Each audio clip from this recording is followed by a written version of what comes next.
Hey, what's going on, everybody? This is Masaki from State 483, and today we are going to talk about some tips and tricks that you can use as a new player.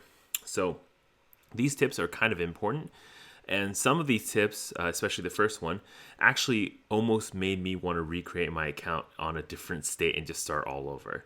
I'm not going to do that, but so that's why I want to tell you about it to prevent you from ever feeling that way and getting stuck in that location. So, let's get started on tip number one. So first is don't upgrade all the way your farms. What I would say on this tip is just basically for some of your farms. So that's the food gathering and the wood gathering. Just leave a few of them, maybe like 5 or 6 of them, under 30. So my recommendation, somewhere around 25 to 29 would be fine.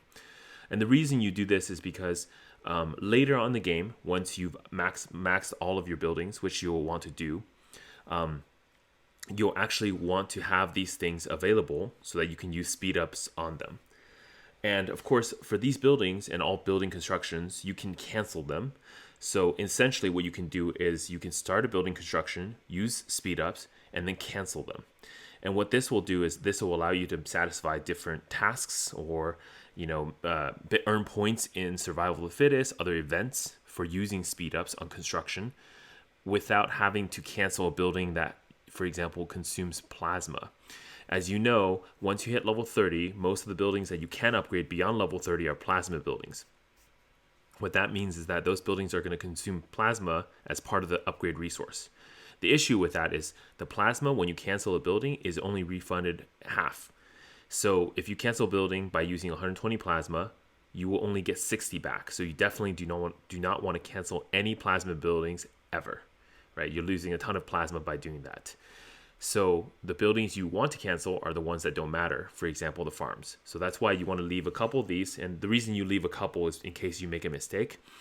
At around, let's say, level 25, right? So in case you forget, you make a mistake, you fall asleep with your phone, and your upgrade finishes, goes to, let's say, level 30, you still have other farms that you can use this trick on. So leave farms not fully upgraded forever, and then for the purpose of using speed ups on them, and then canceling the upgrade before they finish, okay? Very important, super important. Tip number 2.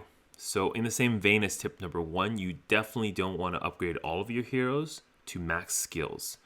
Now, most of the players who are free to play, this is probably easy to do because you probably won't have enough books anyway.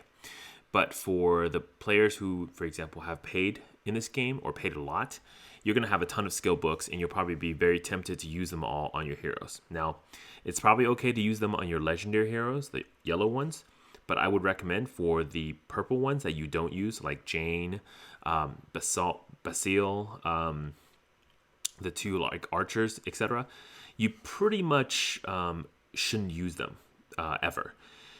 You're going to need those books and the upgrades specifically when the basically weekly tasks come up where you upgrade hero skills 3 times. Now, you want to have those heroes available so you can, for example, give them the books so that they can then upgrade, and then you're going to be able to get that task completion. So that's why save the books and don't upgrade the heroes.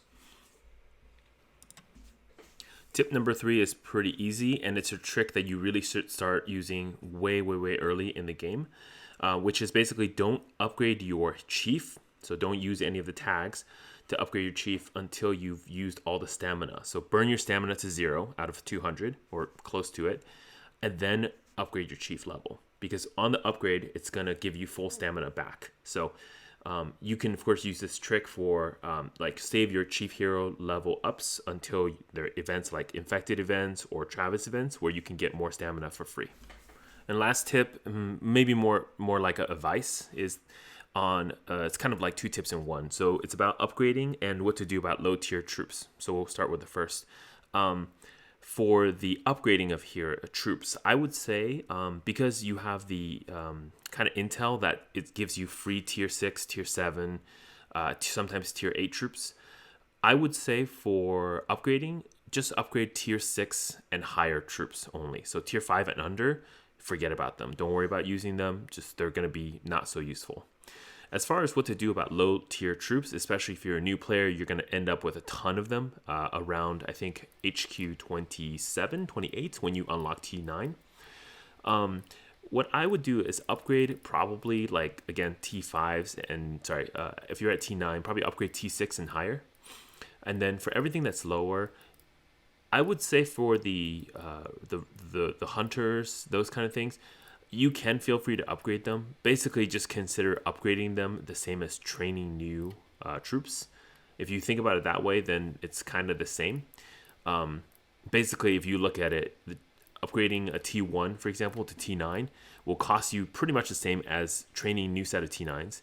And you're going to be able to train a maximum of about the same amount as you would be able to train them new. So there's really not a lot of benefit to upgrading them, other than probably just emptying out your lower tier troops.